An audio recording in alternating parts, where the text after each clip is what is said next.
नमस्कार दोस्तों, द गुरु 26 पर आपका स्वागत है।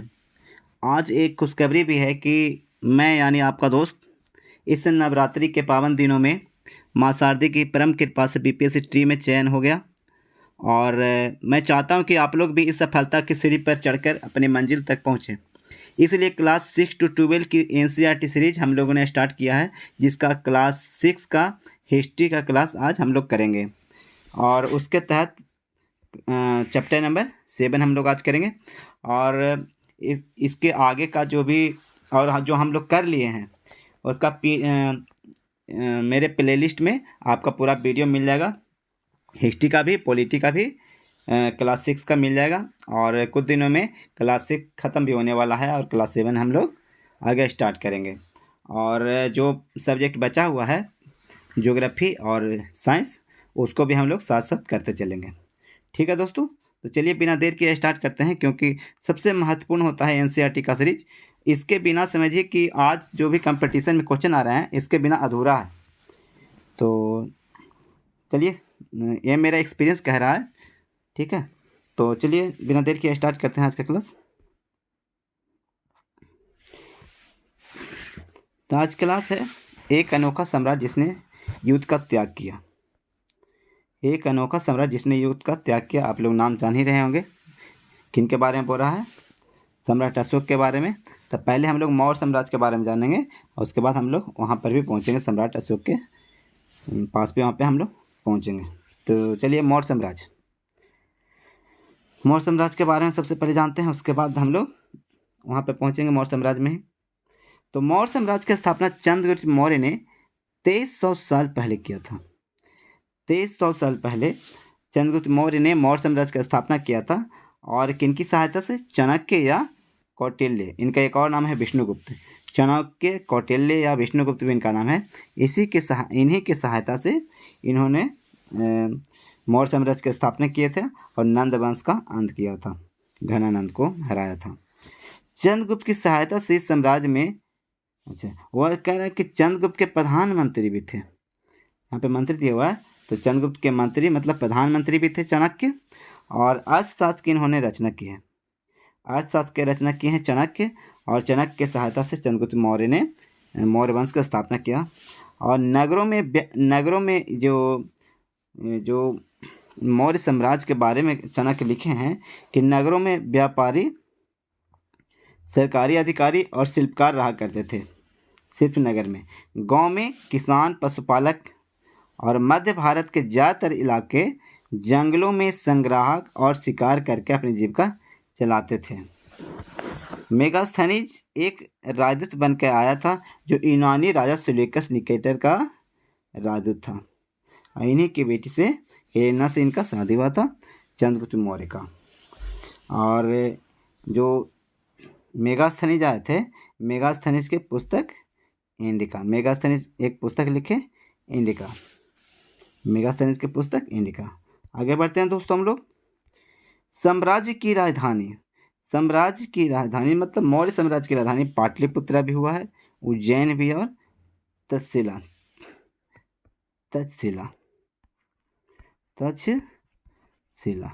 मतलब तीनों। कौन कौन?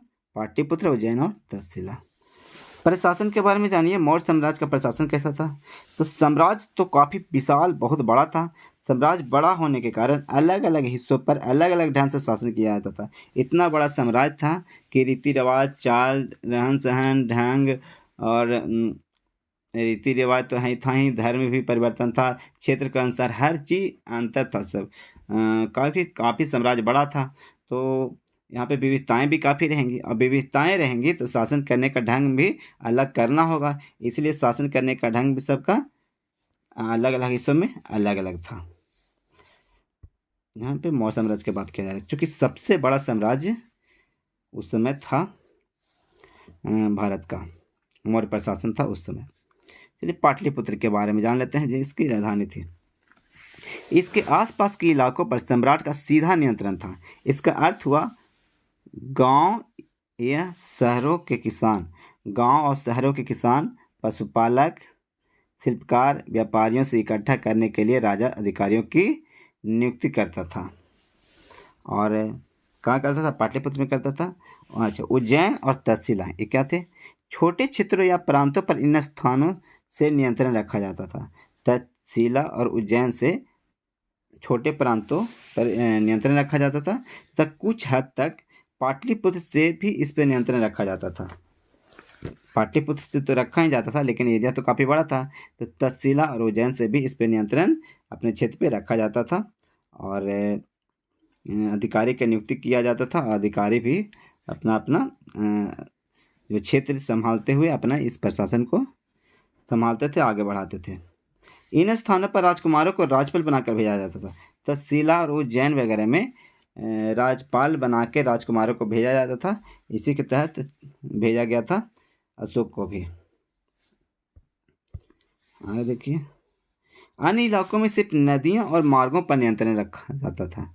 अन्य इलाका जो भी था और शहर गांव के अलावा और भी जो भी इलाका था ना, वहाँ पे नदियों और मार्गों पर ही सिर्फ नियंत्रण रखा जाता था। वहाँ से उन्हें संसाधन भेंट के रूप में प्राप्त होता था। जैसे उत्तर पश्चिम से कंबल मिल जाता था।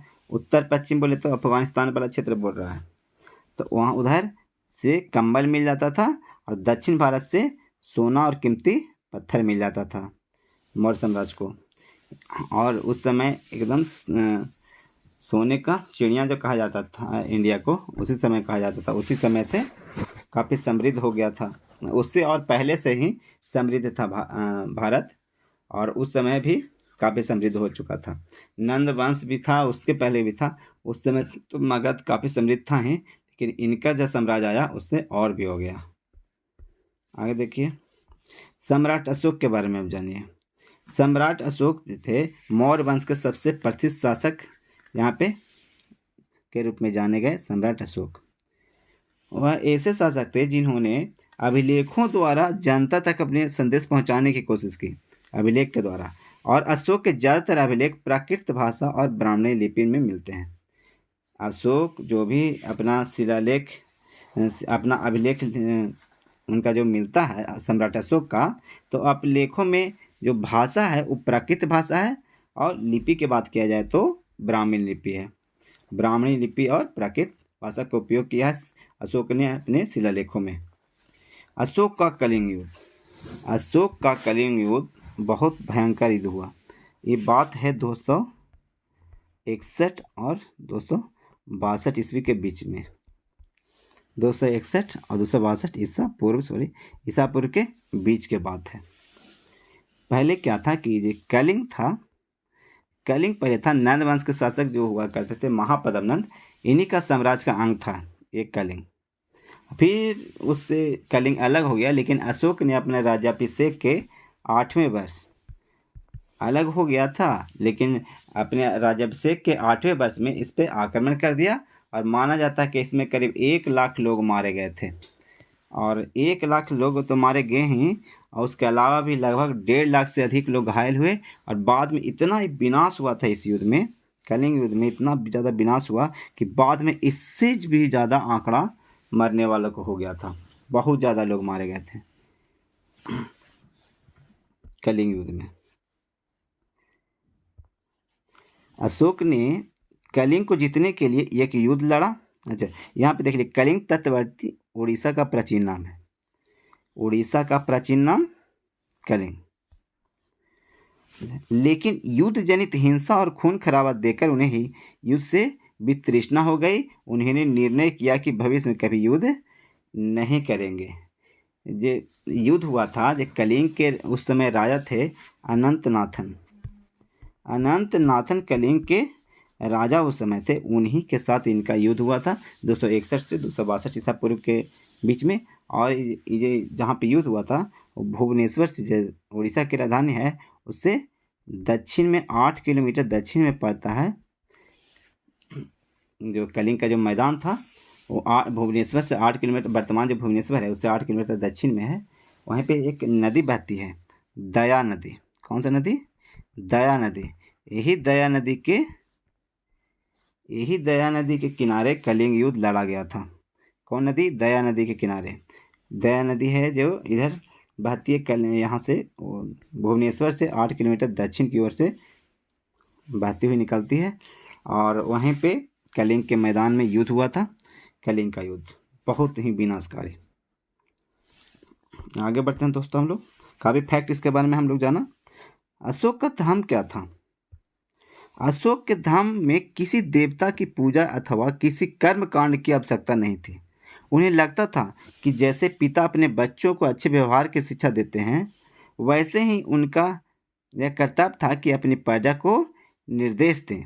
वे बुद्ध के उपदेशों से भी प्रेरित हुए थे, क्योंकि अंतिम जो ये बुद्ध थे जो यहाँ पे धर्म को अपना लिए थे। जो युद्ध हुआ इतना, तो उसके एकदम विभीषणा को उतना देख के, मतलब इतना भयंकर युद्ध हुआ कि उसका विभीषिका को देख के ये अपना लिए थे क्या, तो धर्म को अपना लिए थे और बौद्ध धर्म को मानने लगे थे। और अशोक ने धर्म के विचारों को प्रसारित करने के लिए सीरिया, मिस्र, ग्रीस और श्रीलंका में भी अपना दूत भेजा था और बौद्ध धर्म को अपना जीवन को समर्पित कर दिया था सम्राट अशोक। चलिए, तो इतना ही था आज का चैप्टर में। तो अगर आपको मेरा सेशन पसंद आए तो प्लीज़ मेरे चैनल को सब्सक्राइब कीजिएगा और बेल आइकन को दबाइएगा। और सबसे महत्वपूर्ण कि आप इसको शेयर ज़रूर कीजिएगा और अपने व्हाट्सएप में लगा लिए तो अच्छी बात है। व्हाट्सएप के प्रोफाइल में व्हाट्सएप के अपना स्टेटस में लगा लिए तो अच्छी बात है।